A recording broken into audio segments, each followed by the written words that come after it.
कुछ दिन पहले मेरे घर के पास एक बैंगलोर के बहुत पॉपुलर ज्वेलर है, उन्होंने अपनी एक शॉप खोली। तो मेरी जो वाइफ है उन्होंने कहा कि ये देखिए इन्होंने अपना 7वां शोरूम खोला है या 8वां शोरूम खोला है, इतने सारे शोरूम इन्होंने कैसे खोले, ये लोग कमाते कैसे हैं बेचारे, जितने का गोल्ड आता है उतने का ही बेचते हैं। अब उसमें मैं उनको क्या बताऊं कि आप लोग तो सिर्फ खरीदते हैं, लेकिन पैसे जो देता है उसको मालूम है कि ये लोग कमाते कैसे हैं।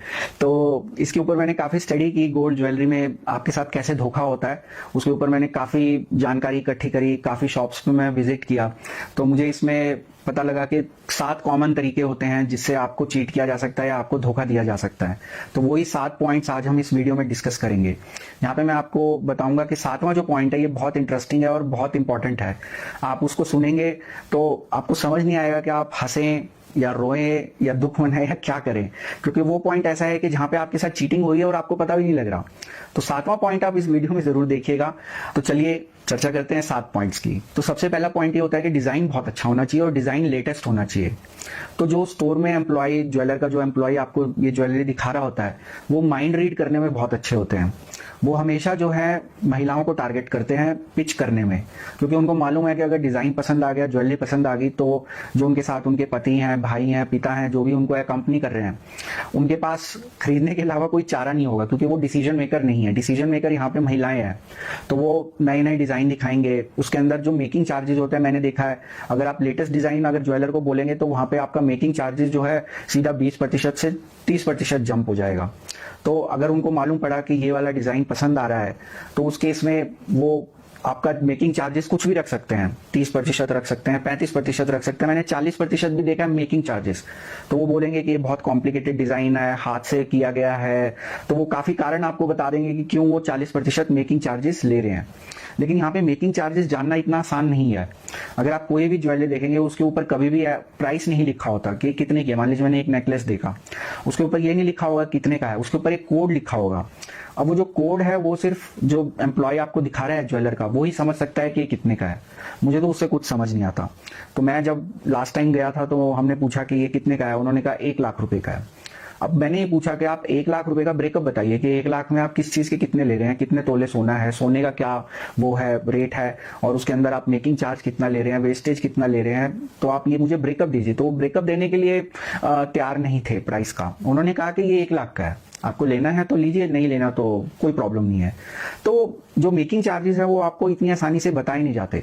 कुछ ज्वेलर्स हैं वो आपको बता देंगे कि इसमें इतना प्रतिशत मेकिंग चार्ज है, क्योंकि उनको मालूम है कि अगर आपको मेकिंग चार्जेस बताए गए तो आप शायद वो ज्वेलरी ना खरीदें। 10, 15, 20% तक तो ठीक है, लेकिन जहां पे मेकिंग चार्जेस 25%, 30% या जो बहुत कॉम्प्लिकेटेड डिजाइन होते हैं जिनको वो कहते हैं कि लेटेस्ट डिजाइन हैं, वहां पे मेकिंग चार्जेस मैंने आपको बताया 40% तक हो सकते हैं। तो अगर आप 1 लाख का नेकलेस ले रहे हैं, अगर उसमें और कोई चार्ज उन्होंने इंक्लूड नहीं किया, तो आप मान के चलिए कि 40,000 रुपए आप सिर्फ उसको बनवाई के दे रहे हैं। सोने का जो उसमें वैल्यू है वो सिर्फ 60,000 है। तो अब मुझे नहीं पता कि इस केस में ग्राहक क्या रिएक्ट करे, कैसे रिएक्ट करे, पर इस चीज का आप ध्यान रखिए कि मेकिंग चार्जेस कितने हैं। तो ये चीज आप जरूर खरीदने से पहले ज्वेलर से पूछ लीजिए कि इसमें मेकिंग चार्जेस कितने हैं, और जो प्राइस आपको बताया जाए उसका कंप्लीट ब्रेकअप आप जरूर जान लें। अब दूसरा पॉइंट है गोल्ड की प्योरिटी। इस केस में काफी ग्राहक मैंने देखा है कि चेक नहीं करते कि गोल्ड कितना प्योर है। अब कुछ केसेस में मैंने देखा कि ज्वेलर आपको बोलेगा कि 24 कैरेट का गोल्ड है जो ज्वेलरी में यूज हुआ है। अब मैं आपको यहाँ बताना चाहूंगा कि 24 कैरेट गोल्ड से आप ज्वेलरी बना ही नहीं सकते, उसमें थोड़ी बहुत खोट होनी जरूरी है।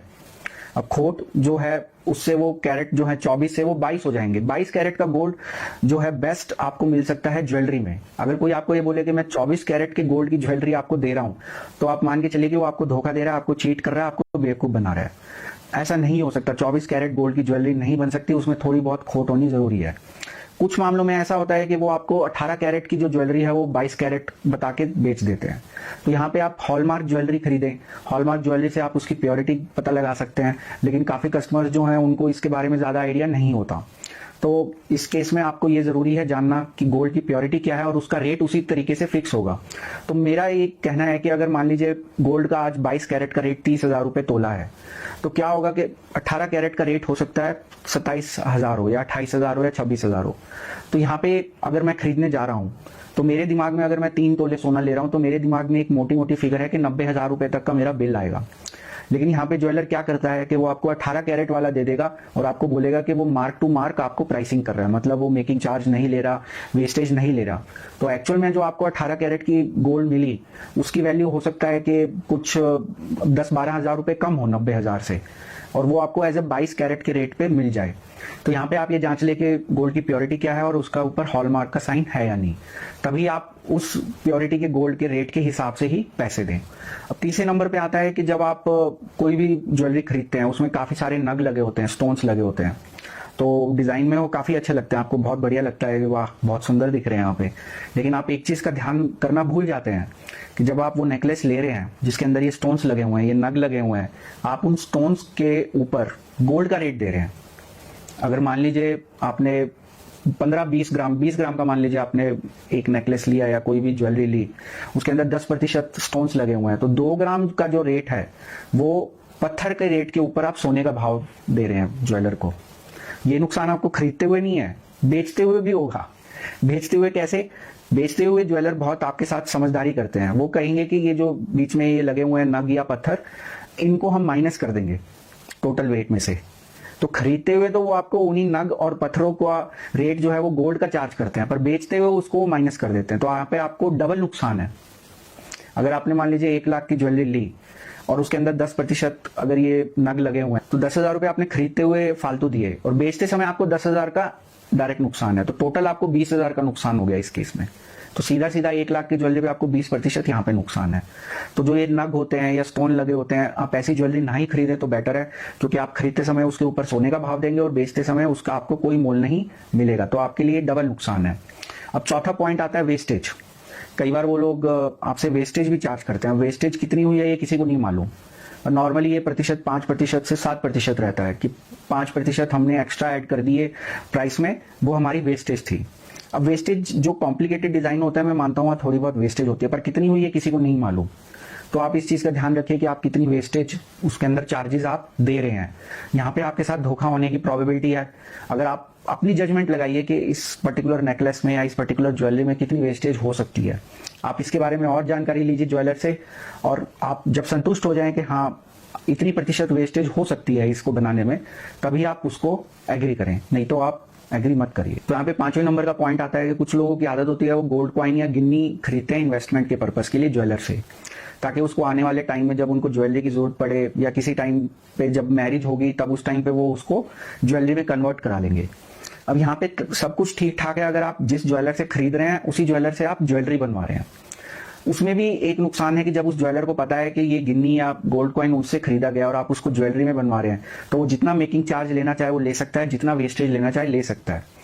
लेकिन यहाँ पे आपको डबल नुकसान तब होता है कि जब आपने गोल्ड कॉइन और गिन्नी जो है ली ज्वेलर ए से और आप उसको ज्वेलरी में कन्वर्ट करवा रहे हैं ज्वेलर बी से, तो वो लोग कभी भी उसका पूरा वैल्यू नहीं देते। पूरी वैल्यू आपको उसकी तभी मिलेगी जब आप सेम ज्वेलर से उसको खरीदा है उसी ज्वेलर को आप बेच रहे हैं। लेकिन अगर आप किसी और ज्वेलर को बेच रहे हैं तो वहां पे आप मान के चलिए कि आपको 10-15% का सीधा साधा नुकसान है।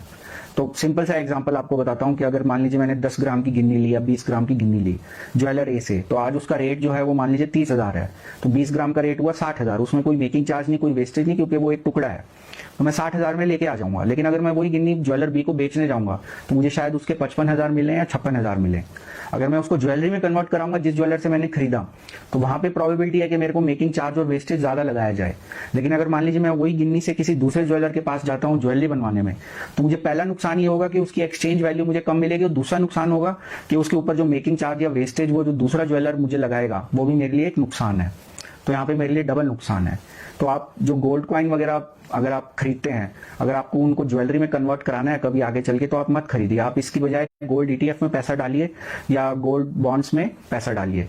आपको जब भी ज्वेलरी की जरूरत हो आप उसको बेचिए गोल्ड ETF को, और उससे आप ज्वेलरी खरीद लीजिए। लेकिन अगर आप गिन्नी लेते हैं या गोल्ड कॉइन लेते हैं तो आपको उसमें नुकसान होने की प्रोबेबिलिटी ज्यादा है। तो छठा पॉइंट ये है कि जब आप ज्वेलरी को बेचने जाते हैं, वैसे तो भारत देश में हमारे पास जो भी ज्वेलरी है उसके साथ इमोशनल वैल्यूज अटैच हैं। मेरी मम्मी के पास मेरी दादी जी की, मेरी दादी जी के पास परदादी की, तो वो सब ज्वेलरीज आगे आगे खानदान के साथ आगे आगे बढ़ती जाती हैं। तो परदादी ने दादी को दी, दादी ने मम्मी को दी, मम्मी अपनी बहू को देंगी, तो इस तरह से वो चलता रहता है। लोग नॉर्मली ज्वेलरी को बेचना पसंद नहीं करते काफी केसेस में, लेकिन कुछ केसेस में होता है कि आप ज्वेलरी को एक्सचेंज नए डिजाइन के साथ कराना चाहेंगे। तो नए डिजाइन के लिए आप मेकिंग चार्जेस को याद रखिए, तो आप उसको चेंज कराना चाहेंगे। जब आप उसको चेंज कराना चाहेंगे तो आपको उसकी पूरी वैल्यू नहीं मिलेगी। उसमें वो काफी सारे, जैसे मैंने नग का आपको एग्जांपल दिया, स्टोन्स की वैल्यू कम हो जाएगी और मेकिंग चार्जेस करके कुछ और कम कर देंगे। उसको मेल्ट करने का कुछ बहाना बनाएंगे ज्वेलर्स के, इसको हमें चेंज करना पड़ेगा, कन्वर्ट करना पड़ेगा। पुरानी है ज्वेलरी, ये एक सबसे बड़ा बहाना होता है। पुरानी है तो पुरानी होने से कोई गोल्ड का जो रेट कम नहीं हो जाता। अगर वो मान लीजिए उसके ऊपर थोड़ी सी वो काली खा गई है, तो इसका मतलब ये नहीं है कि वो गोल्ड नहीं है, वो क्लीन करने से गोल्ड ही है वो। लेकिन कुछ और 10 तरह के बहाने बना के आपकी जो ज्वेलरी है उसकी अगर वैल्यू 2 लाख है, तो हो सकता है आपको सिर्फ 1,80,000 मिले। उसके अंदर उनके पास काफी सारे बहाने होते हैं ज्वेलर्स के पास उस वैल्यू को कम करने के। तो आप 2 लाख की ज्वेलरी लेके गए, 1,80,000 आपको वहां पे उसको एक्सचेंज करने में मिलेंगे। फिर उस केस में आप जब नया डिजाइन बनवा रहे हैं तो आप फिर से मेकिंग चार्ज और आप उसमें वेस्टेज फिर से देंगे। तो मोटा मोटा आप हिसाब लगाएंगे तो 2 लाख की वैल्यू सिर्फ 1.5 लाख रह जाएगी। तो अगर आपकी एप्रिसिएशन हुई है 25% गोल्ड प्राइस में, और अगर आप उसको ज्वेलरी की फॉर्म में रख रहे हैं, तो आप ये हिसाब लगाइए कि आपको कुछ नहीं बचा उसके अंदर। आपने वो जो सारी एप्रिसिएशन है वो आपने सुनार को या ज्वेलर को दी।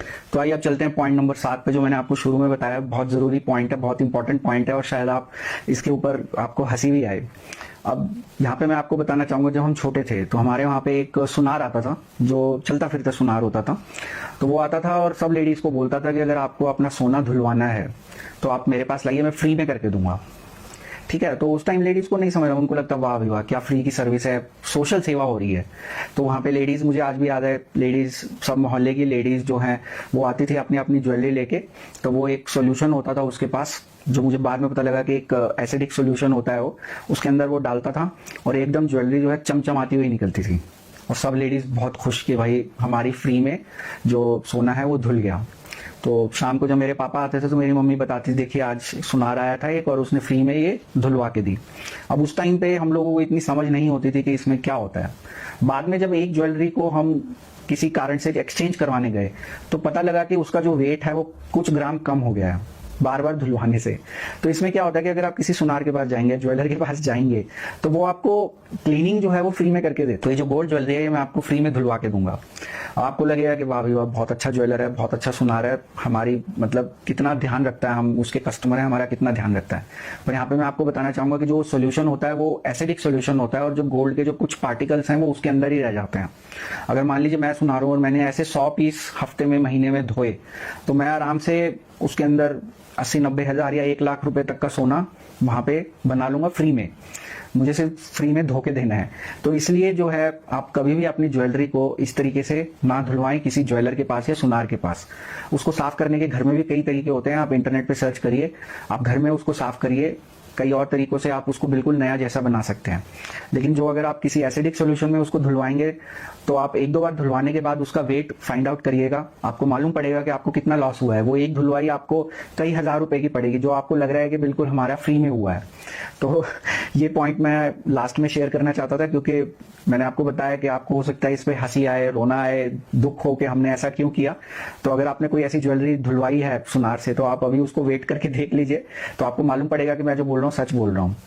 तो इस वीडियो में हमने ऐसे 7 पॉइंट्स की चर्चा करी जिससे आप जो ज्वेलर हैं वो आपको धोखा दे सकते हैं, चीट कर सकते हैं, या आपको एक्स्ट्रा चार्ज कर सकते हैं। मुझे उम्मीद है कि आपको ये 7 पॉइंट पसंद आए होंगे। आप ये वीडियो अपने मित्रों परिजनों के साथ सोशल मीडिया के थ्रू शेयर भी कर सकते हैं। अगर इस वीडियो से संबंधित आप कोई और जानकारी चाहते हैं, आपका कोई कमेंट है, क्वेरी है, फीडबैक या सुझाव है, आप नीचे दिए गए कमेंट सेक्शन में पोस्ट करिए, मैं आपके कमेंट का जरूर